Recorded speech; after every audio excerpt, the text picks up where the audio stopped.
Schräge Musik, slanted music. That was the name of the deadliest weapon of the Luftwaffe's night fighters, a weapon that was born against orders, dismissed as fantasy, and officially rejected by its own command. This is a story not of engineering genius, but of the fury of one pilot, tired of burying his comrades, of how a crude, improvised device, cobbled together in a workshop, proved more effective than all the general's strategies, and of how the safest zone for British bombers, the impenetrable darkness beneath their bellies, became their mass grave. We will deconstruct how a heretical idea, born of desperation, broke through a wall of bureaucratic contempt to become the perfect weapon for a few terrifying months, and why, until the very end, no one understood who was hunting them. 1941. Night over the Reich. It is a bottomless ocean of darkness where rare islands of light, cities doomed to fire, serve as beacons for the steel packs coming from the west. For the crews of British bombers, this darkness is their greatest ally. Yes, anti-aircraft guns roar below, and somewhere in the void, lone German interceptors prowl. But the sky is vast, infinite. It is a sanctuary in which to dissolve, to get lost, to survive. They fly on, confident in their invulnerability, protected by thousands of cubic meters of emptiness, especially from below. After all, who would attack from the absolute, impenetrable blackness beneath an aircraft's belly? But on the ground, at an airfield of the 4th Squadron of the 2nd Wing, Oberleutnant Rudolf Schoenert sees this night through very different eyes. For him, it is not a sanctuary. It is a battlefield, and he is losing. Every sortie is the same desperate, risky game. Close in, match speed, get on the tail of a 4-engine giant, and come under the crossfire of its tail, top, and side gunners. It's a duel in which you have no advantage. It's a head-on assault on a fortress bristling with guns. Schoenert, an experienced ace, watches time and again as his comrades die in these senseless attacks. He doesn't feel fear. He feels rage. Rage at his tactical helplessness. And in this rage, a thought is born, as simple as a knife's edge. What if we stop playing by their rules? What if we don't climb into the dragon's mouth? Every fortress has a blind spot. For these leviathans, it's their huge, defenseless belly. No windows, no turrets, no eyes. Absolute blindness. What if we approach them from below, like a shark to a whale, and strike where they least expect it? Strike upwards. The idea borders on madness. Airplanes don't fight like that. Weapons point forward. But for Schoenert, it becomes an obsession. He convinces his mechanics to join him in an incredible act of guerrilla engineering. They take his old Dornier Doe 17Z-10, and in the rear of the fuselage, crudely, almost on their knees, they mount 2 standard MG-17 machine guns, not forward, upward, at a fixed angle. He takes his project to the command. He's not asking for medals. He's offering a solution, a way to stop the slaughter of his own pilots and start a slaughter of enemy bombers. And in the high offices of Berlin, his idea is met with cold bewilderment. The generals, who think in terms of fronts and strategies, see only eccentricity in his drawings. Their verdict sounds like a death sentence. Fantasy. Impractical. The idea, born in the fire of night combat, is shelved, filed away in the archive of useless proposals. But great ideas have a strange quality. They float in the air, seeking a mind capable of receiving them. And while Schoenert, humiliated by the rejection, returns to his airfield, hundreds of kilometers away, at a windswept Baltic test site in Tarnowitz, another man comes to the exact same conclusion. An engineer, Paul Moll, an armament inspector, independently of Schoenert, is drawing schematics and conducting the first timid tests. The system does not yet know that its own engineers, its own combat pilots, in different places, at different times, are fumbling towards the same solution.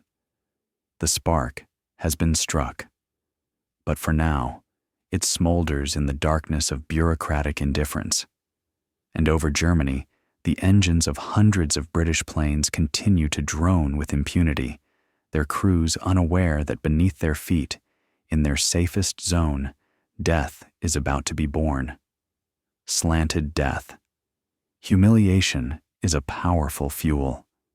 And while the verdict of fantasy gathered dust in Berlin's offices, at the airfield in Werl, amidst the smells of oil and metal, Rudolf Schoenert was turning his rage into steel. The command's rejection had only freed his hands. No more compromises, no more rifle-caliber machine guns. This time, the basis for his engineering masterpiece was a true night predator, the twin-engine Messerschmitt Bf 110. The mechanics, already infected with his obsession, worked through the nights. They cut out a section of the fuselage, sacrificing part of a precious fuel tank to squeeze something entirely different into the tight space. Not just a weapon, an argument. Two 20mm MGFF cannons. Their barrels, like two steel fangs, pointed to the sky at a precise 60-degree angle. This was no longer a guerrilla improvisation. It was a well-thought-out killing tool. But even the most perfect tool is useless without the will of the one who gives the order. And that will belonged to one man, General Josef Kammhuber. This was not just a general, but the architect of the Reich's entire night air defense system, the creator of the famous Kammhuber line, a rigid, mathematically precise grid of radars and interception zones. Kammhuber thought in terms of order, system, logic. And Schoenert's idea was pure anarchy, chaos. It broke all his tactical constructs. And so he was skeptical, very skeptical. And then came the day of the demonstration. In the sky, a decommissioned Junkers Ju-88, a training target, lumbered along as if condemned. On the ground, with arms crossed, stood Kammhuber and his entourage. He was waiting. He was ready to see a failure. Schoenert's Bf 110 took off. But instead of the usual approach from the tail, instead of a duel with the tail gunner, the fighter did something strange. It dropped lower, disappeared beneath the bomber's belly, a shadow creeping up on another shadow. For the observers on the ground, for a few seconds, nothing happened. Silence. An awkward pause in which disappointment was already beginning to grow. And in that very second, the silence was shattered by a short, dry roar. An invisible fountain of fire struck the Ju-88's wing root. If there were tracers, no one saw them. Just a sudden, blinding explosion. The wing tore off as if it were made of paper, and the heavy machine, tumbling, plunged towards the earth. One pass, one burst, target destroyed. Silence fell on the ground. Kammhuber slowly lowered his binoculars. In the eyes of this pragmatic systems administrator of war, there was no longer any skepticism. A cold fire of revelation was burning there. He had just witnessed not an eccentricity. He had witnessed a solution, the holy grail of night warfare. That same day, a report landed on the desk of Field Marshal Erhard Milch. The verdict of Kammhuber, yesterday's skeptic, and now the most ardent apostle of the new tactic, left no room for doubt. Milch's order was concise. Put it into mass production. All that was left was to give this weapon a name. And some staff officer, perhaps thinking of the incorrect angle of the guns and the unorthodoxy of the idea itself, suggested a name from another forbidden world. From the world of smoky basement clubs and persecuted music. Schräge Musik, slanted music, or strange music. In the Third Reich, This was a derogatory term for jazz, the music of degenerates and enemies of the regime, an ironic, almost mocking name for a system that was just as incorrect, atonal, and lethally improvisational. The name stuck. The concert was about to begin, and its first listeners would be the unsuspecting crews of British bombers. The order was given. The idea was approved. Now, the jazz had to be rendered in metal. What was yesterday a custom experiment on a single fighter, today became a directive for the entire industry of the Reich. Engineering heresy was becoming a standard feature. On the assembly lines, the workhorses of the night sky, the Messerschmitt Bf 110, Junkers Ju 88, and Dornier Do 217, began to receive a foreign organ. Two steel barrels, looking skyward at a precise 70-degree angle. The heart of the system was the 20mm MG 151-20 cannon, reliable, fast, deadly. But the true diabolical revelation was hidden not in the weapon itself, but in its ammunition, the Minengeschoss shells. These were not just bullets. They were flying hand grenades, created with a fundamentally different philosophy, with the thinnest possible walls and a maximum explosive charge. They didn't penetrate the skin. They blew it up. One or two of these shells, hitting the wing spar of a British Lancaster, didn't leave holes. They caused a structural collapse, an amputation. The wing would simply break off, sending the multi-ton machine into a spin from which there was no recovery. And at the pinnacle of this evolution stood a true nightmare. The Heinkel He 219, Uhu, the eagle owl. Into its fuselage, engineers managed to cram something even more monstrous, two 30mm Mk108 cannons. Their shells flew slowly, almost lazily, but each one was not just a bullet. It was a sledgehammer. A single Minengeschoss of this caliber, hitting a fuel tank, would turn a bomber into an instantaneous fireball. But how do you control this monster? How do you aim a weapon that looks not forward, but at the ceiling? Imagine yourself in the cockpit. Absolute darkness surrounds you. You are not pursuing a target. You are stalking it from below, like a predator from the ocean depths. Your gaze is not forward, but upward, through the plexiglass canopy. Your neck aches. Your eyes are strained. Directly overhead, on the ceiling, is a Revi 16G reflector sight. Your task is to superimpose its glowing reticle onto the huge, barely discernible dark belly of the Leviathan above you. And here, experienced aces made a choice that seemed insane. They ordered the technicians to remove every fifth tracer round from the ammunition belts. Tracers helped with aiming, but in this game, they were a fatal mistake. A fiery dotted line, flying from below, would instantly give away the hunter's position and turn him into a target for all the bomber's gunners. And in the pitch-black darkness, it would also blind the pilot himself. No, the true masters of this craft shot blind, with a short, intuitive burst, trusting not their sight, but their calculations. And those calculations were made by another person, the unsung hero of this deadly ballet, the radio operator. He was the pilot's eyes, staring not at the sky, but at the greenish, flickering screen of the Fuji 220 Liechtenstein radar. He saw what was hidden from the human eye. Its deer antler antenna on the fighter's nose probed the void, and any blip on the screen was a death sentence. In a quiet, almost emotionless voice, he guided the pilot to the perfect spot beneath the target. Left. Higher. Reduce speed. A little more. Fire. The pilot, radio operator, and machine merged into a single, perfect organism. The Phantom was ready. All that was left was to unleash it on its unsuspecting prey. May, 1943. The cold void over a blacked-out Berlin.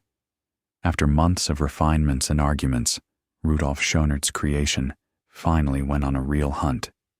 Below, in the flickering light of the radar, the operator quietly guided him to the target. Unseen, unheard, his Messerschmitt crept under the belly of a British Halifax. A moment's pause, a short, dull thud, as if someone had torn a giant canvas. The massive bomber simply disintegrated in midair, flaring up like a supernova, momentarily illuminating the clouds below. The first official victory, the first note of a deadly jazz. And that note became a symphony. News of the new method spread through the night fighter squadrons faster than a fire. What had been the brilliant insight of a loner became a perfectly honed art by the winter of 1943. Its own virtuosos, its own maestros, emerged. Men like Helmut Lent, and men like Heinz-Wolfgang Schnaufer, the ghost of St. Trond. For them, slanted music was not just a weapon, it became their signature. The tactic was diabolically simple and therefore brilliant. No heroic dogfights, no tail chases under the fire of the rear gunner. This was the work of an assassin, not a duelist. It all began with a quiet voice in the headphones. The radio operator, staring at the greenish pulse of the Liechtenstein radar, guided his pilot into the shadow beneath the bomber stream. The fighter would gently reduce speed, matching the giant above, becoming its second, predatory shadow. The speed difference, no more than 10 to 15 kilometers per hour. The pilot would crane his neck, catching the huge black belly in the sight on the cockpit ceiling. The target was not the fuselage, not the cockpit. The target was the artery, the vulnerable space between the inner and outer engines where tons of aviation fuel sloshed in the wings. A short, invisible burst, a second, maybe two. The Menengeschoss shells, those flying grenades, would tear into the skin, and the wing would simply be ripped off. No chance, no warning, not a single tracer to give away the hunter's position. And then came the night when this method reached its bloody apex. March 30th, 1944. Nearly 800 British bombers were heading for Nuremberg. They flew confidently in a dense stream, unaware that waiting below them was not just an anti-aircraft screen. The entire orchestra of the Luftwaffe's night aces was waiting for them. What happened next went down in the history of Bomber Command as the Black Night. For the crews of the Lancasters and Halifaxes, hell began suddenly. One moment, the neighboring plane is flying alongside, and the next, its place is taken by a dazzling fireball. Then another, and another. No one understood what was happening. There was no attack. No fighters were visible. There were no fiery dotted lines of tracer fire. The planes were simply exploding, one after another, as if struck by the invisible hand of God. Horror was mixed with bewilderment. The survivors, upon reaching their bases, told incredible stories. They had not seen the enemy.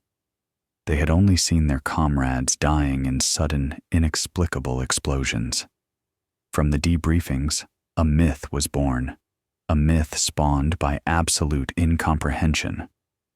The myth of scarecrows, super-accurate German anti-aircraft shells with proximity fuses, which supposedly found and destroyed their targets in the dark. The reality was more terrifying than any myth. It wasn't flak. It was a harvest. In one night, Bomber Command lost 95 heavy bombers, nearly 600 men, the heaviest losses of the entire war in a single raid. The invisible predator, armed with slanted music, had carried out a slaughter among a blind flock, and no one even understood who was hunting them. The concert over Nuremberg was over. There was no applause, only silence on the airwaves and pillars of fire falling from the night sky. On the boards in Bomber Command headquarters, grim numbers were written in chalk. The winter of 1943 and the spring of '44, the period of the so-called Battle of Berlin, had turned into a slow, methodical disaster for the British Air Force. After the slaughter over Nuremberg, it was clear something was happening that they did not understand. This was the mathematics of extinction. Losses had crossed the critical 5% mark. 1 in every 20 bombers that left on a mission did not return. Every night, hundreds of experienced airmen simply vanished from the radar screens, dissolving into the icy void over enemy territory.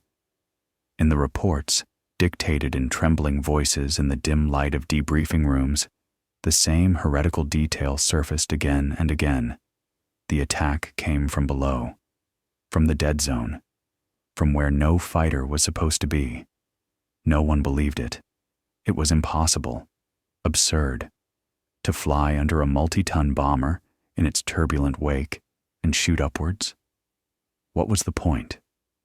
Analysts in London attributed it to shock, to the disorientation of crews whose planes were being torn to pieces by a phantom weapon. The myth of the scarecrow flak seemed far more plausible than these insane stories. The mystery remained unsolved. The invisible predator continued its harvest, and the blind flock flew straight into its jaws, night after night. And then came July, 1944. The night was typical for the English coast. A thick, damp fog rolled in from the North Sea, blanketing the runways of the Suffolk airfield at Woodbridge. This was an emergency landing ground, a giant rescue strip for damaged aircraft returning from the continent. And on this night, the watchman in the tower heard the drone of unfamiliar engines in their headphones. Out of the milky haze, a dark silhouette tumbled. Not a Lancaster, not a Halifax. The sharp, predatory lines of a twin-engine German fighter, with crosses on the wings and a swastika on the tail. A moment of stupor was replaced by the wail of sirens. Soldiers with rifles surrounded the uninvited guest, which had landed as neatly as if it were at home. The canopy opened. To the utter astonishment of the British, 3 completely bewildered German airmen emerged. They were convinced they had landed in Holland. A navigational error, compounded by the fog, had led them straight into the enemy's den. What fell into the hands of the Royal Air Force was not just a trophy. It was the jackpot, a brand new Junkers Ju 88 G1 night fighter, packed to the gills with secret German electronics. The machine was immediately flown to Farnborough, to the holy of holies of British aviation engineering. The best minds of the Royal Aircraft establishment swarmed over this engineering marvel like ants. They studied its radar, its engines, its forward-firing armament. Everything was advanced, but nothing revolutionary, nothing that could explain the hell that was raging over Germany. The secret was slipping away. Until one of the engineers, inspecting the fuselage from the inside, stumbled upon something strange. In the central section of the body, hidden from view, stood 2 cannons. 2 powerful 20mm MG 151-20s. But they weren't pointing forward. They weren't pointing backward. They were pointing at the sky, at an impossible, heretical 70-degree angle. A silence fell in the hangar, and in that silence, like the flick of a switch, everything fell into place. The attacks from below, the sudden explosions of wings, the absence of tracers, the insane stories of the survivors that no one had believed. This was it, the answer, diabolically simple and therefore brilliant. The ghost that had been terrorizing them for months had been given a face. The steel barrels, sticking up into the ceiling of the captured Junkers fuselage, were its face. The mystery of the Suffolk fog was solved. Now, a very different game was beginning. A game of survival. The realization hit like an electric shock. In the damp hangar at Farnborough, over the steel guts of the captured Junkers, a terrible truth was born. The ghost that had been tearing squadrons apart with impunity for months had been unmasked, but the euphoria of the discovery was instantly replaced by a cold dread. It's one thing to know how you're being killed. It's quite another to be able to stop it. The first question asked in the London headquarters was full of bitterness and bewilderment. How? How could they have missed it? After all, on the tails of many bombers was the Monica system, a rear-facing radar, a small electronic guardian that should have screamed a warning. But Monica was silent, and now it was clear why. This radar was a watchdog trained to bark at a burglar coming through the front door. It dutifully scanned the cone of space behind the aircraft, expecting a classic tail attack. But the radar looked back, not down, and the predator was creeping up from where no one expected it. From the abyss beneath the fuselage, from the absolute blind spot. Monica was not just useless, it was a deadly illusion of safety. Time was against them. Every night took dozens of planes and hundreds of lives. An answer was needed, immediate, asymmetrical, brilliant. And the solution came from the same place as the threat, from the world of radar. The engineers turned their attention to another system, the H-2S navigation radar. Its primary purpose was to paint a map of the ground below the bomber on a screen, highlighting coastlines and cities. But one brilliant mind asked a question. What if we could make this radar see more than just the ground? What if we could slightly alter its logic and turn a navigation device into an eye looking into the very mouth of hell? Thus was born a modification codenamed Fish Pond. It was a life-saving window into the abyss. Now, the radar operator saw not just the blurry outlines of enemy territory. On his screen, below the symbol of his own aircraft, another tiny blip could appear. A small, glowing dot, slowly crawling in the dead zone. A shadow, made visible. A night hunter, stripped of its greatest advantage, invisibility. But knowledge alone was not enough. Seeing the enemy was half the battle. The other half was not letting him aim. And here, tactics took precedence over technology. The crews were given a new, exhausting order. Forget flying a straight course. Now, the flight to the target was not a straight line, but a mad dance. The corkscrew maneuver. Imagine a giant 4-engine bomber that, instead of a steady drone, begins to lurch from side to side, twisting in a wide, unpredictable spiral. A sharp bank to the left with a descent, then an equally sharp climb with a bank to the right. This turned the stable gun platform that was the Lancaster into a flailing, jerky target. For the German pilot trying to catch a vulnerable wing in his sights, the task became an order of magnitude more difficult. The calm work of an assassin turned into a death-defying acrobatic act, and a final, most desperate step was taken. The engineers committed sacrilege. They began to disarm their own planes. The lower gun turrets were removed from the heavy bombers. To throw almost 300 kilograms of armor and machine guns overboard seemed insane. But the logic was ironclad. This turret was useless against the new threat anyway, and by getting rid of the dead weight, the plane became lighter. It flew a little faster, and most importantly, it could climb a little higher. Every 100 meters of altitude, every couple of extra kilometers per hour, were now more valuable than any cannon. The goal was not to shoot back. The goal was to not let them get close. The night over the Reich was no longer a one-man show. A second player had appeared on the stage. The green eye of Fish Pond, snatching a shadow from the darkness. The frenzied dance of the corkscrew, throwing off the aim. And the growing dominance of escort fighters, which now accompanied the armadas further and further. The once all-powerful orchestra of slanted music was beginning to play out of tune. The invisible enemy was not just unmasked, it was now being hunted itself. The secret was out. The ghost that had tormented the British squadrons for months finally had a name.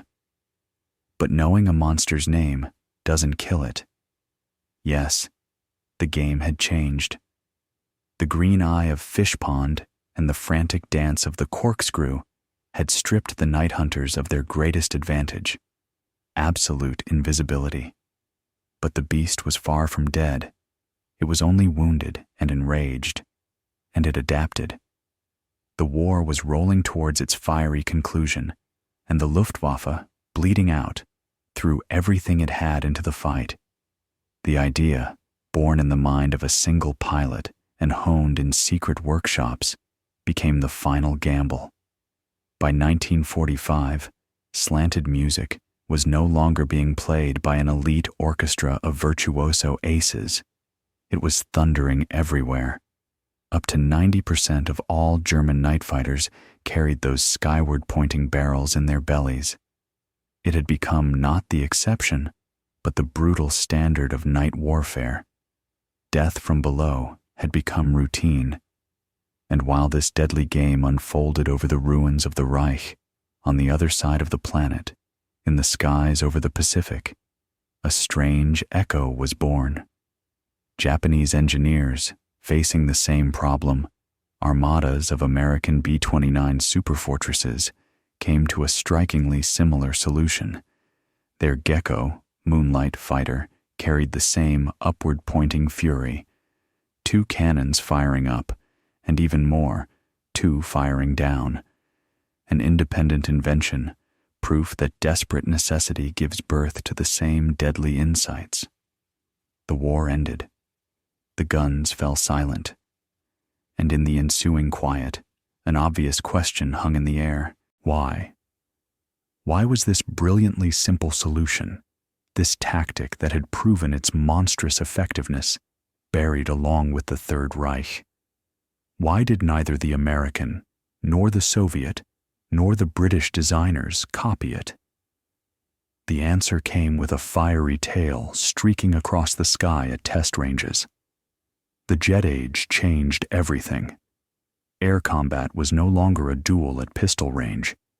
It had become an exchange of blows from several kilometers away. A pilot using Schräge Musik was a surgeon, working up close with a scalpel. He could feel the turbulence from his victim's wing. He could see the flames from its engines. It was work on the edge, intimate and deadly dangerous. The new era required not surgeons. It required snipers. The advent of air-to-air guided missiles put a definitive end to this tactic. Why risk everything by creeping under an enemy's belly when you could press a button from 5 kilometers away? Why turn a fighter into a complex acrobatic platform when soulless electronics could find the target and slam into it on their own? Close-in combat, the art of the duelist, was becoming a thing of the past. And so, slanted music remained a phenomenon of its time. A brilliant tactical insight, born of desperation. A bright flash in the impenetrable darkness that turned out to be a technological dead end. A solution so perfectly tailored to a specific aircraft, a specific enemy, and a specific moment in history that it could not outlive them. A unique and terrifying symbol of that nocturnal war. The perfect weapon for a battle that would never be fought again. So the story of slanted music is not just a tale about a weapon.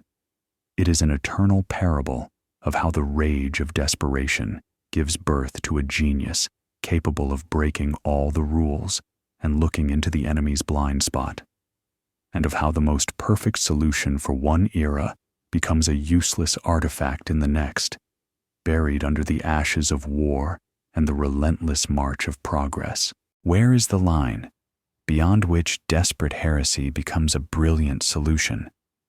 And what is more important, the dazzling flash of a unique insight, doomed to be forgotten, or the slow but steady march of evolution that will wipe it from the face of the earth? These questions have no simple answers, but your thoughts are the most valuable part of our dialogue. Share them in the comments, support the channel with your subscription, so we can continue to ask history the uncomfortable questions. And if this story made you think, your like will be the best reward.